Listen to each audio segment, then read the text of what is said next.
Não quero, porém, irmãos, que sejais ignorantes acerca dos que já dormem, para que não vos entristeçais como os demais, que não têm esperança. Porque se cremos que Jesus Cristo morreu e ressuscitou, assim também aos que em Jesus dormem, Deus os tornará a trazer com Ele. Dizemos-vos, pois, isto pela palavra do Senhor, que nós, os que ficarmos vivos para a vida do Senhor, não precederemos os que dormem, porque o mesmo Senhor descerá do céu com alarido e com voz de arcanjo e com trombeta de Deus, e os que morreram em Cristo ressuscitarão primeiro. Depois nós, os que ficarmos vivos, seremos arrebatados juntamente com eles nas nuvens, a encontrar o Senhor nos ares, e assim estaremos sempre com o Senhor. Portanto, consolai-vos uns aos outros com estas palavras. Amém? Quero convidar o evangelista Orlando Barbosa para orar ao Senhor. Saúdo a todos com a paz do Senhor. Senhor nosso Pai, queremos neste momento pedir uma grande bênção sobre este culto, e Deus está sendo realizado no teu santo nome. Senhor, opera maravilha, Senhor, fortalece todo o teu povo, que aqui está na tua presença, Senhor, é glória. Meu Deus, tira todo empecilho, todo mal, e deixa o teu Espírito Santo reinar na vida dos teus servos, Senhor. Abençoa também aqueles que vão transmitir a tua palavra, grande Deus, que a puder neste ambiente, em nome do teu Filho, amado Jesus Cristo. Amém. Justo e bondoso Pai, te pedimos, ó Pai, nesta hora, tua bênção sobre o teu Filho, que irá ministrar a tua palavra. Senhor, que é conhecedor, Senhor, da necessidade de cada um, Senhor. Dá nesta noite uma mensagem de acordo com a tua vontade. Todo Pai, pedimos em nome de Jesus. Amém. Pastor Altair.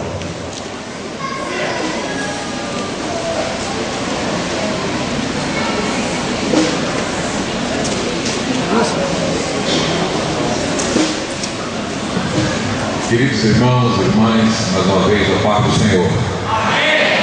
Também saudamos a todos aqueles que nos assistem pela internet ou que nos assistirão de outras formas, de outras maneiras, por outros veículos midiáticos,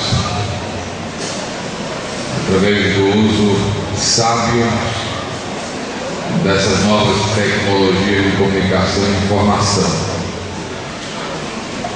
Assim como pela tarde, eu ainda continuo carente de vossas orações e ainda continuo sendo grato a Deus e ao pastor da igreja, pastor Luiz Gonzaga, ao nosso companheiro irmão Marconi, líder da mocidade, juntamente com todos aqueles que se empenharam para a realização dessa primeira escola bíblica para jovens aqui na cidade de Sapé, na Paraíba. Enquanto o pastor Luiz Gonzaga apresentava os jovens e falava da alegria em relação aos frutos que ele já vislumbra desse trabalho, eu lembrava-me de que outras gerações de jovens não tiveram o privilégio que vocês estão tendo. A escola bíblica para jovens hoje já se torna uma realidade em muitos lugares do Brasil. Aqui está sendo realizada a primeira de muitas outras, assim creio, assim desejo, por isso estarei orando. Em outros lugares já acontece a terceira, quinta, décima. Eu entendo que a escola bíblica para jovens que é um momento mais de reflexão do que de qualquer outra coisa, uma reflexão visando o impacto na vida dos jovens, é uma necessidade e urgência para os nossos dias. Que Deus assim continue nos abençoando e que façam bom uso, apliquem todos os ensinos, todas as mensagens que vocês ouviram aqui, fundamentadas na palavra de Deus. Como falei no período da tarde, trouxemos alguns livros, Uma Igreja com Saúde, se não acabou, está próximo de acabar, porque trouxemos poucos exemplares, alguns pouquíssimos exemplares, e o Líder Cristão e o Hábito de Leitura, um livro para ajudar você a gostar de ler, para lhe ajudar a superar as dificuldades com a leitura e para que você possa, você que já gosta de ler mais e ler melhor. Embora focado no líder, os princípios e as verdades aqui se aplicam a todos. Temos ainda alguns exemplares. Esse no preço diferenciado de R$20 e esse apenas por R$10. Quero também agradecer no púlpito o convite que recebi agora no finalzinho da tarde e no início da noite para comer um açaí depois do culto. Coisa boa. Eu agradeci, acho que foi o David que me ligou, mas ao terminar aqui, é provável que de imediato já retorne ali até Cabedelo, onde está esposa e filho, porque também alcançou um compromisso lá. E já falei que vocês vão ficar aí no débito comigo. Numa próxima vinda nossa aqui, a gente já vem e na agenda já coloca açaí. E deixamos o tempo oportuno para isso. Nem que eu tenha que pernoitar aqui na cidade e só voltar no outro dia. Ele vai entrar noite adentro se banqueteando. Esses livros eu estarei presenteando, passando as mãos do vosso pastor, o pastor Luiz Gonzaga.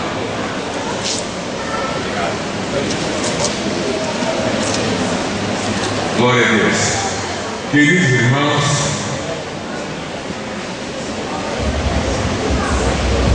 o pastor Luiz Gonzaga deu hoje à tarde o tema dessa primeira escola bíblica. Eu pensei e estive orando a Deus sobre o que pregaríamos hoje à noite. E pela direção e na direção do seu Espírito, eu quero ler novamente o tema em Romanos 12, verso 1 e 2, para em seguida falarmos de acordo com aquilo que está no coração de Deus, e que Ele nessa noite mais uma vez possa ser muito gracioso para conosco, suprindo-nos com a sua poderosa palavra, com a poderosa presença do seu Santo Espírito. Romanos 12, verso 1 e 2, na versão da Bíblia de Almeida, revista e atualizada, diz: rogo-vos, pois, irmãos, pelas misericórdias, ou como diz a versão Borges, pela compaixão de Deus, que apresenteis o vosso corpo por sacrifício vivo, santo e agradável a Deus, que é o vosso culto racional. E não vos conformeis com este mundo ou este século, mas transformai-vos pela renovação da vossa mente ou do vosso entendimento, como em outra versão, para que experimenteis qual seja a boa, agradável e perfeita vontade de Deus.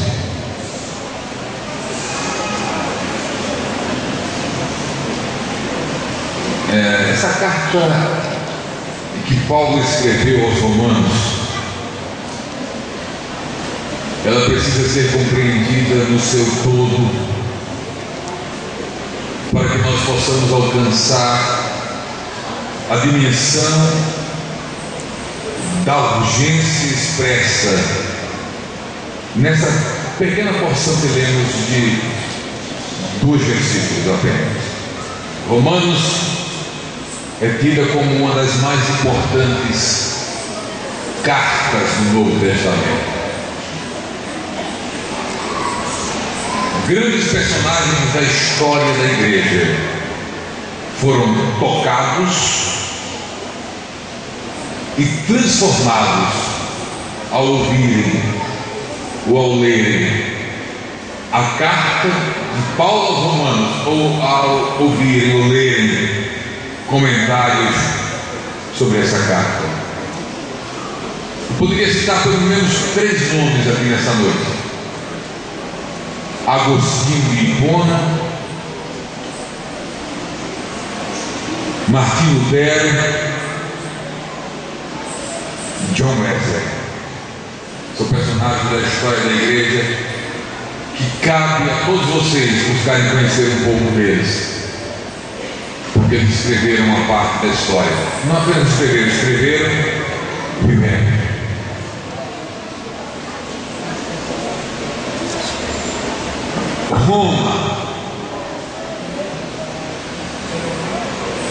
Roma, na época de Jesus, era um grande império, mas nem sempre Roma foi um império. Diz os historiadores que por volta do século XVIII, sobre 7 colinas próximas ao rio Tiber, um assentamento de pessoas foi o embrião daquilo que se tornaria um império,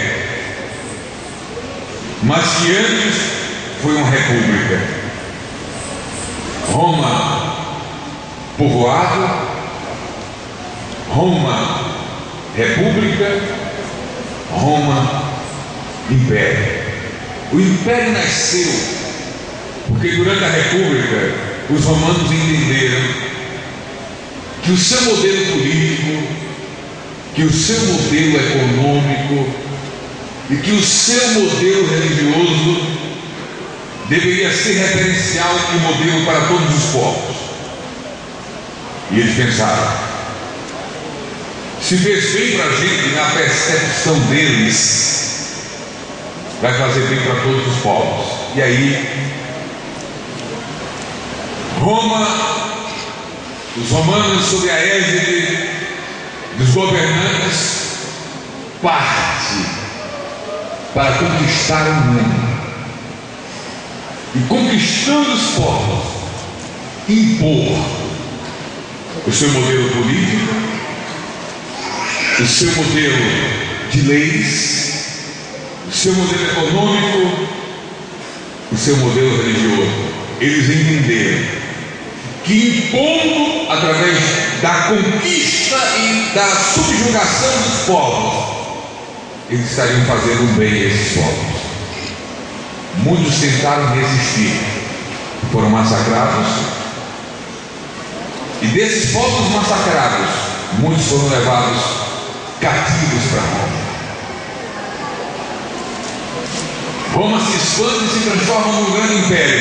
É nesse contexto de império, a partir do ano segundo ou do século segundo, melhor dizendo, ano 200, cento e pouco antes de Cristo, o império avança, e é nesse contexto que Jesus nasce.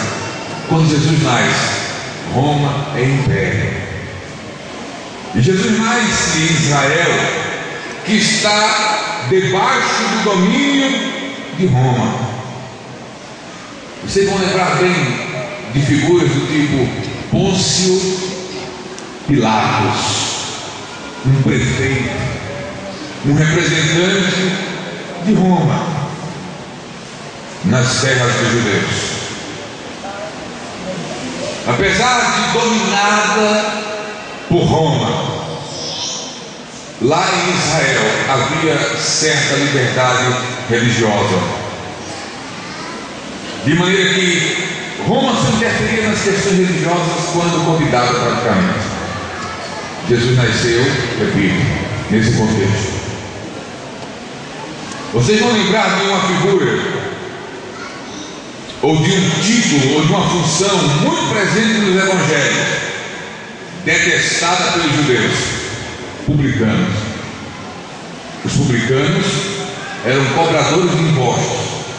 Eles recolhiam impostos dos judeus e entregavam para o tesouro romano.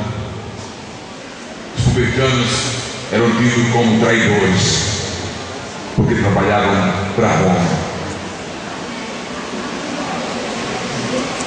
Esse império romano se vangloriava e se orgulhava de ser quem era, do seu tamanho, do seu poder, da sua opulência. Eu gostaria, e eu já percebo que estou tendo da vossa paciência e atenção, porque se não entendermos isso, entenderemos muito superficialmente o propósito da carta de Paulo aos Romanos, especificamente nesses 2 versículos que nós lemos nessa noite. Jesus nasceu, cresceu e viveu num país que era dominado por Roma. Quando os judeus, ou quando a liderança judaica articulou e planejou todo aquele processo que culminou no seu julgamento, para que os líderes judaicos levam Jesus para Pilatos, para o tribunal romano. E Pilatos interroga Jesus. Eu quero lembrar um dos trechos do interrogatório que está, penso, narrado pelo evangelista João. Inquieto com a postura de Jesus no seu interrogatório e com a mentalidade de força dominante, de poder político opressor, com mentalidade imperial, representando César e a força plena de Roma, Pilatos dirige a voz para Jesus, inquieto, e diz: tu não sabes que eu tenho poder para te soltar ou para te mandar matar? Aí Jesus serenamente devolve para Pilatos a sua afirmativa, dizendo: nenhum poder tu terias sobre mim se do céu não te fosse concedido. Isso faz Pilatos estremecer.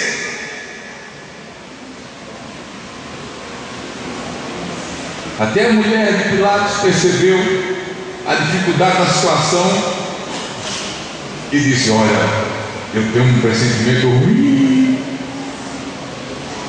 E atenção, senhores maridos, quando a esposa diz: eu tenho um pressentimento ruim, preste atenção.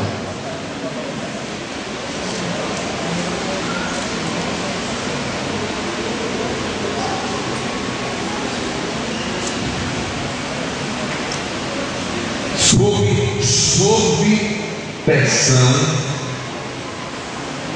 Pilatos lava as mãos e transfere a responsabilidade do destino do julgamento de Jesus para a liderança religiosa e para o próprio povo judeu. Pensa, tenho que me sair desta para não carregar também a culpa e responsabilidade. Aí cria a situação da opção entre Jesus ou Barrabás. E transfere para o povo a decisão. Estimulado e influenciado pela liderança religiosa, o povo pede para soltar Barrabás e Jesus segue para o seu destino. Vai ao Gólgota, ao Monte Caveira, morrer em morte de cruz. Os líderes religiosos pensam: acabamos com ele. Não sei o que Pilatos pensou, mas em meio àquela questão que envolve a morte, a crucificação e o sepultamento de Jesus, alguns líderes religiosos vão até Pilatos, e Mateus, no final do seu evangelho, narra isso e diz: olha, ele falou alguma coisa sobre reviver depois de morto. E nós estamos pensando cá conosco, porque de repente, já sabendo que ia morrer, ele tramou um plano com os seus discípulos para que o seu corpo fosse roubado, e depois os discípulos sairiam por aí espalhando que ele tinha revivido. E isso acontecer, talvez o problema vai ser maior do que o que tinha. Pilatos ouviu, e para garantir que tal fato não acontecesse, nos diz o evangelista Mateus, penso aqui em capítulo 28, a partir do versículo 1, ou 27, final do 27, versículo 28, que Pilatos mandou montar guarda diante do sepulcro, que foi selado, e selado implica em ter a marca do império lá, para dizer: aqui ninguém está autorizado a tocar ou a mexer, está sob a proteção da autoridade maior de Roma, ou pelo menos da sua representatividade. E para garantir isso está aqui a força militar, ninguém mexe nesse negócio. Aí Mateus continua a narrativa dizendo que no terceiro dia a guarda palaciana de Pilatos foi surpreendida, e diz o evangelista, e a narrativa eu gostaria de ler para não deixar escapar detalhes. Mateus 28, a partir do verso 1. No findar do sábado, ao entrar o primeiro dia da semana, Maria Madalena e a outra Maria foram ver o sepulcro. E eis que houve um grande terremoto, porque um anjo do Senhor desceu do céu, chegou-se. E essa narrativa é interessante: chegou-se, removeu a pedra, ele quebra o lacre, ele transgride o selo. Aleluia, glória a Deus. Ele remove a pedra, e diz o texto, e se senta sobre ela. Eu já parei muitas vezes para ficar imaginando essa cena. Aleluia, glória. Aleluia. A guarda prostrada pelo resplendor da glória do mensageiro de Deus que resplandecia a glória dele, e ele opulando o anjo em cima da pedra removida. Aleluia, aleluia, glória a Jesus.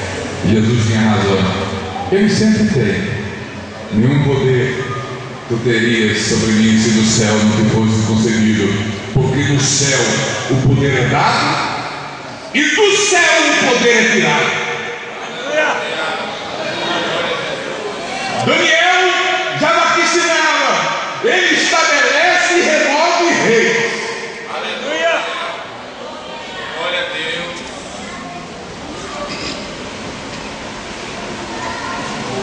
Aleluia. Glória a Jesus. Eu vou usar um termo aqui. Se o pastor de Gonzaga depois quiser me ajudar, ele tem umas ajudas boas. Porque o que eu vou falar, às vezes fala umas coisas de choca. Eu vou usar uma linguagem humana. Deus fez tudo aquilo de propósito. Porque pensa cá comigo.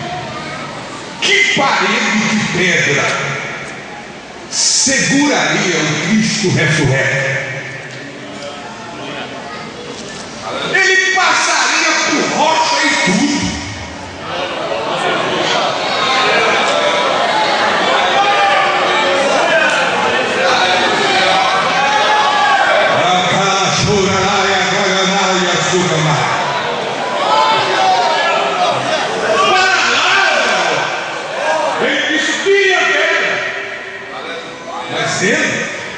Ele transpassaria a pedra pela dimensão que ela tivesse.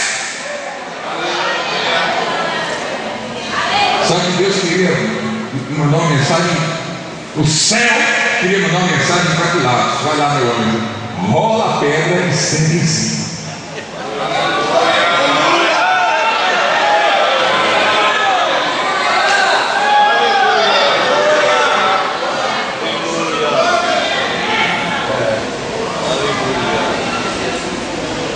Ele ressuscitou.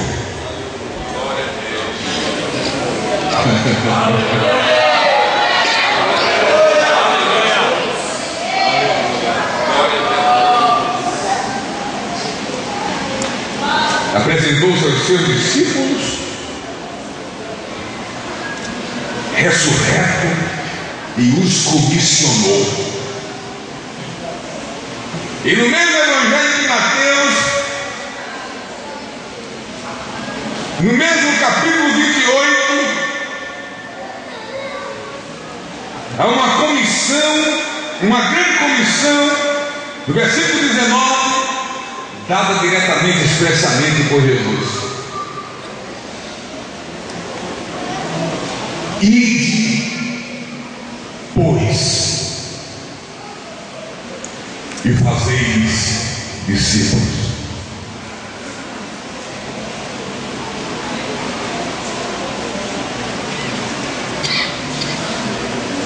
Judéia, por aqui parece que há uma maior abertura,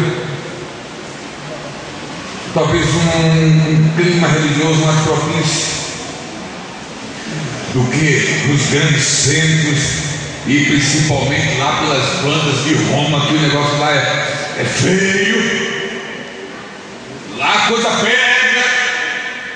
E depois de fazer discípulos de todas as nações, inclusive de Roma, todas, pantata etne, como está lá no grego, todas as nações, e nessas nações está incluído Roma. Atos 8: mas receberei a virtude do Espírito, e sereis minhas testemunhas, tanto em Jerusalém, como em toda a Judéia, Samaria e até, inclusive, Roma.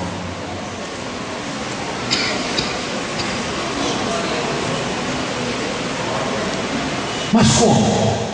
Roma é Roma, a gloriosa, a esplendorosa, a impenetrável, a ostentosa Roma.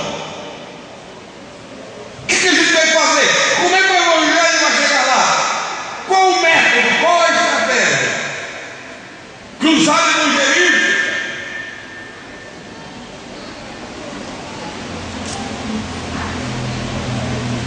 O que fazer para transpor como Evangelho a intransponível, ou aparentemente intransponível Roma?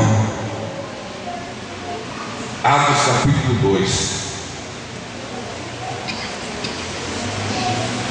Tenha paciência comigo.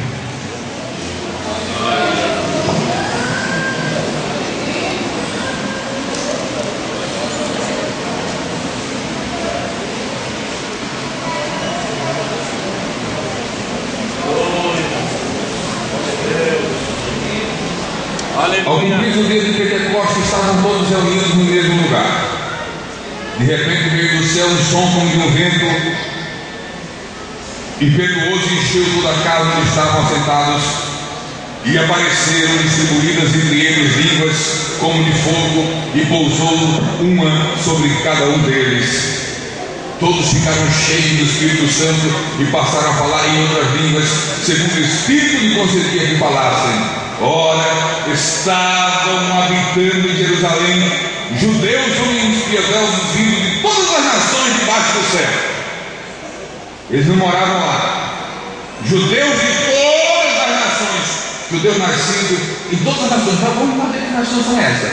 Quando, pois, se fez ouvir aquela voz, Afluiu a multidão que se possuiu de perplexidade, porquanto cada um os ouvia falar a sua própria língua. Estavam, pois, atônitos e se admiravam, dizendo: vede, não são porventura galileus todos estes que aí estão falando? E como os ouvimos falar cada um em nossa própria língua materna? Verso 9: somos partos, medos, elamitas e os naturais da Mesopotâmia, da Judéia, somos da Capadócia, do Ponto e Ásia, somos da Frígia, da Panfilha, do Egito, das regiões da Líbia, nas imediações de Cirene e romanos, aleluia, que aqui residem.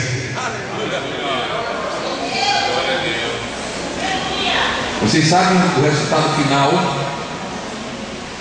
da mensagem que Pedro prega logo após isso? Cerca de 3.000 almas. E sabe o que a lógica nos diz sem problema algum? Que dentre esses 3.000 convertidos, certamente no meio deles tinha romanos. É a primeira possibilidade da chegada do Evangelho em Roma, através desses convertidos. Alguns judeus e outros prosélitos, ou seja, simpatizantes do judaísmo que peregrinavam para as festividades anuais em Jerusalém. Eles voltam convertidos, não fazem barulho, não fazem campanha nem cruzada evangelista, retornam para Roma e lá entre os seus parentes e familiares vão comunicando as coisas que viram e que ouviram. E aí o Evangelho vai entrando e penetrando a impenetrável Roma pela forma menos possível, ou pelo menos pensada, porque Deus tem caminhos mais elevados que os nossos e pensamentos muito mais altos que os nossos. Segunda possibilidade histórica: o Evangelho alcança a Ásia e da Ásia mina para a Europa. O intercâmbio comercial entre asiáticos e europeus os coloca em contato com os comerciantes romanos. O Evangelho é testemunhado para eles se convertem. E o Evangelho alcança também Roma mais uma vez. Terceira possibilidade histórica: Roma, na sua expansão territorial e no seu domínio, alcança territórios já evangelizados. E aí, entre e dentre os escravos trazidos para Roma, já há crentes que vão servir em Roma na casa dos imperadores, dos senadores. Outros ficam presos nas masmorras, e lá nas masmorras os presos, os escravos, falam de Jesus para os soldados. E lá na casa dos senadores as esposas são evangelizadas pelos escravos servos.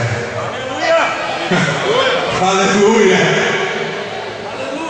E quase que silenciosamente, através dessa igreja embrionária de Romanos 12, porque ela está aqui no estágio embrionário, essa igreja embrionária vai promover uma das maiores revoluções dentro da Roma imperial.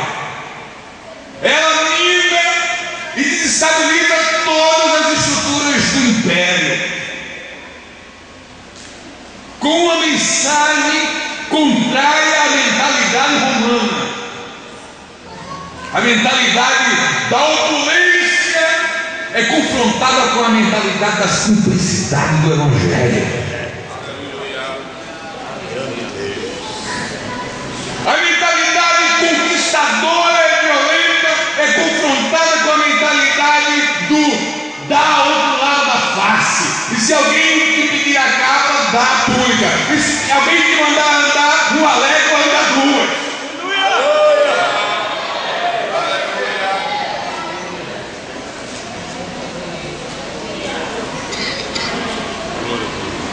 A mentalidade do poder que controla é confrontada pela mentalidade de que aquele que tem poder não é o que manda, é o que serve.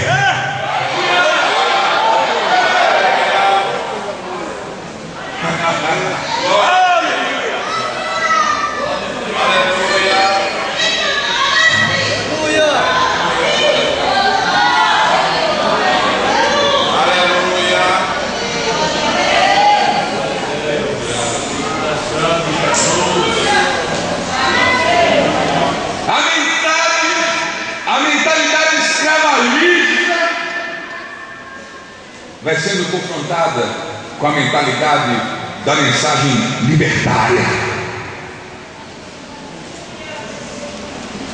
Isso é um processo. Enquanto se pensa em se acumular escravos, a mensagem vai falando de libertação em todos os níveis. Porque o Evangelho vem para que seja proclamada a liberdade aos cativos. Em todos os sentidos, mas isso é um processo. Queridos, toda a sociedade, antes de ter as suas práticas confrontadas, elas primeiro são confrontadas na percepção, na perspectiva, na cosmovisão, na forma de ver o mundo, ou seja, na sua mentalidade. O Evangelho atingiu a forma de pensar e ver o mundo humano. Isso criou uma confusão em Roma, porque dividiu opiniões. E aí gente graúda começou a ser ganha para Jesus. Gente graúda.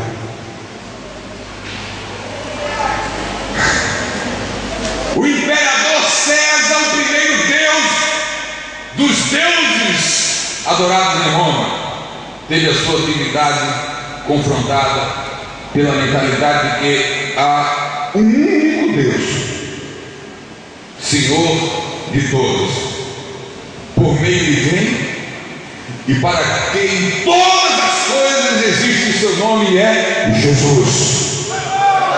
Senhor pleno, único e absoluto nosso. E César é qualquer coisa abaixo dele.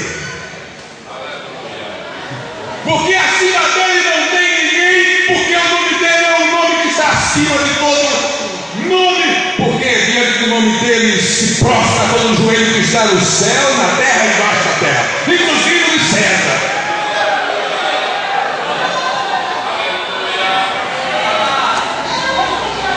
Deus, quando é que está aí, né? Aleluia. Eu estou preocupado.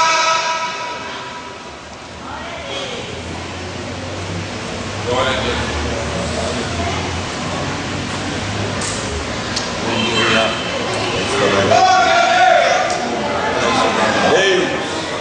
Eu estou preocupado porque a mensagem do Evangelho pregada pela igreja no Brasil não está provocando tantas reações quanto provocava. E estou começando a pensar que nós não estamos mais pregando um Evangelho que confronta mentalidades, mas estamos nos acomodando ao Evangelho que prega ou reproduz a mentalidade que está aí. E daí não estamos incomodando nem mais os homens, nem o inferno.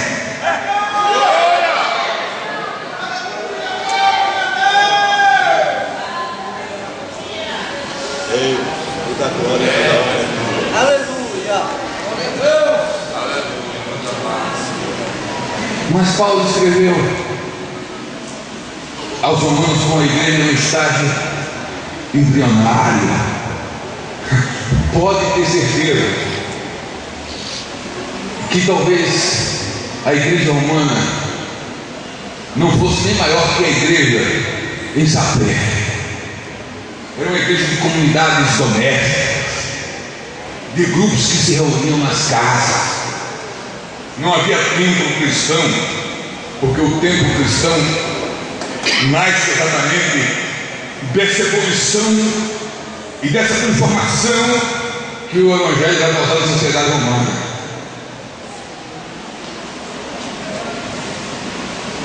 Paulo escreve para aquela igreja no estado embrionário, mas na visão do Espírito, Paulo vê mais além. E ele, na sua mensagem, ele quer dizer o seguinte para aquela igreja ainda embrionária: se vocês desejarem permanecer com uma mensagem e um modo de vida relevante diante de Deus, capaz de transformar Roma ou a vida dos humanos, se vocês desejam ser agentes promotores de transformação, primeiro lugar, transformem-se primeiro. Por isso que ele diz: transformai-vos. Agora veja que coisa tremenda. Transformai-vos pelo quê? Transformai-vos pela renovação do vosso. É na medida que você transforma-se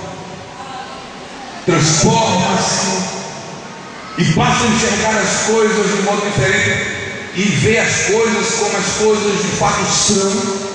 É na medida que você pensa diferente, que você enxerga diferente, que você se comporta diferente.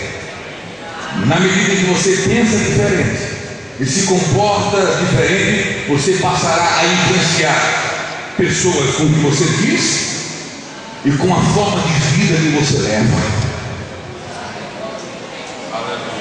Transformai-vos pela renovação do vosso entendimento. Mas quem provoca essa renovação do entendimento da igreja dos crentes de Roma?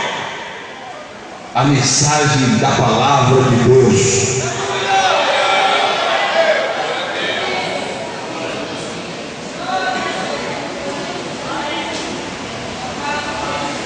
Queridos, pensa consigo mesmo. Pensemos conosco. A partir de mim, a partir de você, qual a nossa relação com a palavra de Deus? Que tempo, que espaço, que valor ela tem para nós?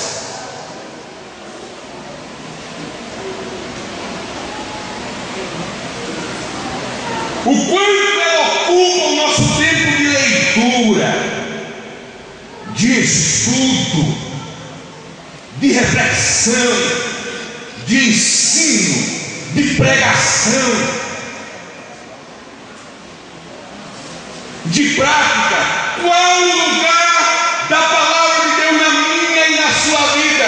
Você me responde isso, eu respondo isso, e eu lhe digo, e eu digo a mim mesmo, o quanto eu sou e estou passivo e aberto para ser transformado por ela.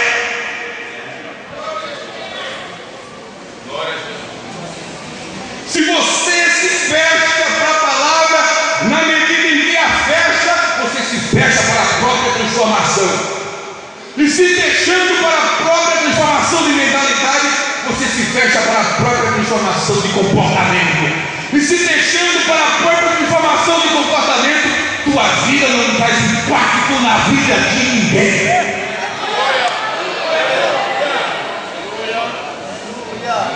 Aleluia. Glória a Deus. Qual o remédio para crentes mundanos? Conformados com o século, com o mundo. A palavra que transforma, que renova a mente.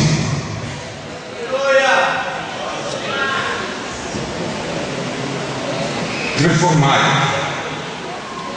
pela renovação do vosso entendimento. Oh, queridos irmãos e irmãs, façam isso, porque isso terá um impacto tremendo na vossa vida e para a vida do próximo. Transformai-vos para promover transformação,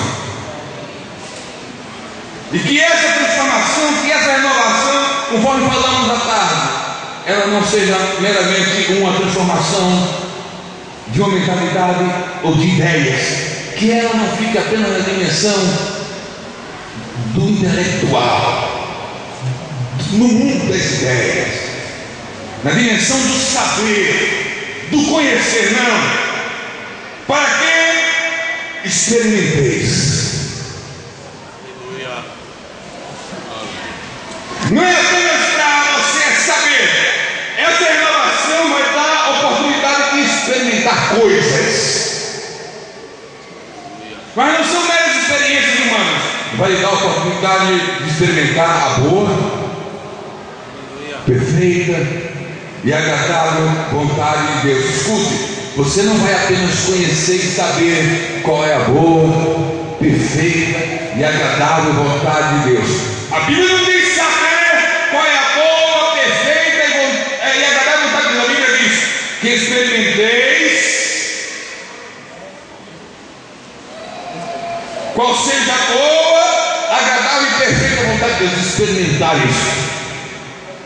Pastor, e de que forma a gente experimenta isso? Nós sabemos que passamos a saber, a conhecer a boa e agradável vontade de Deus lendo a Bíblia, que transforma mente e comportamento. A gente sabe que aprende assim, mas como é que a gente experimenta isso?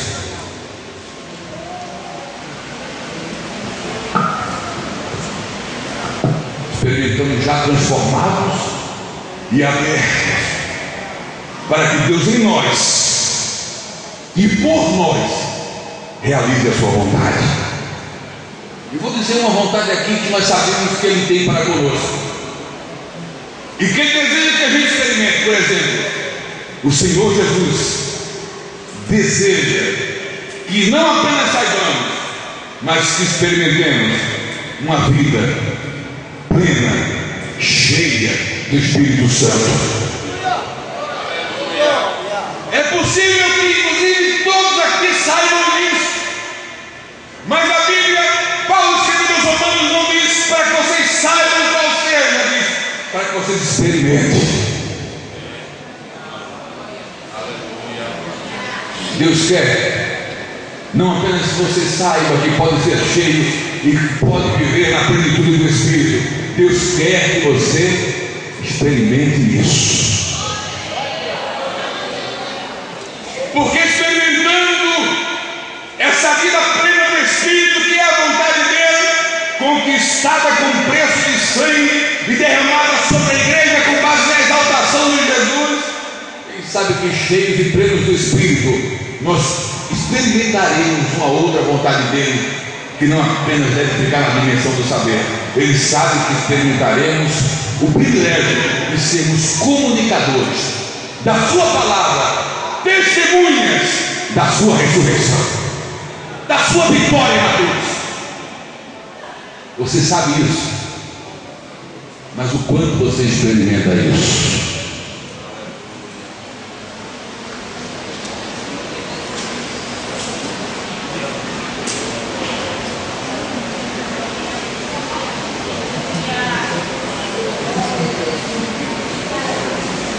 Queridos, o Evangelho, a Bíblia é um tesouro, é uma riqueza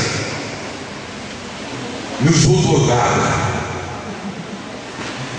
E o Pai deseja não apenas que saibamos quais riquezas, qual a grandeza disso tudo, mas Ele deseja que a gente se aproprie disso, que viva isso, que experimente isso.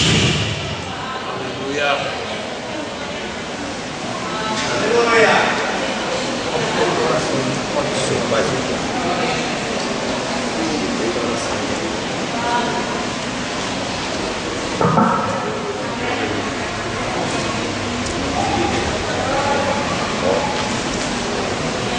Meus amados, com a permissão do vosso pastor, eu queria convidar por um momento que todos ficassem em pé, os que podem. Aleluia. Aleluia. Queridos,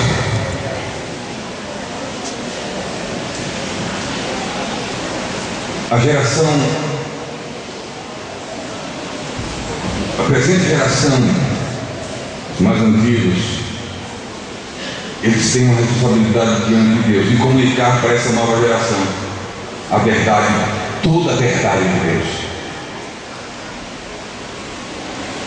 O pastor falou no início, primeira escola bíblica de jovens, e eu lembrava ali, a quem mais é dado,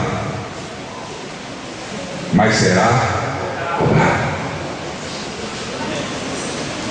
Mas essa cobrança é boa, porque é cobrança de privilégios. de oportunidades que Deus dá para a gente. Com a autorização do pastor, eu queria saber se há entre nós nessa noite uma pessoa que está afastada da igreja, alguém que entrou aqui ainda não é evangélico, que ouviu a mensagem da palavra de Deus nessa noite e que deseja receber o Cristo que derramou o sangue na cruz por nós.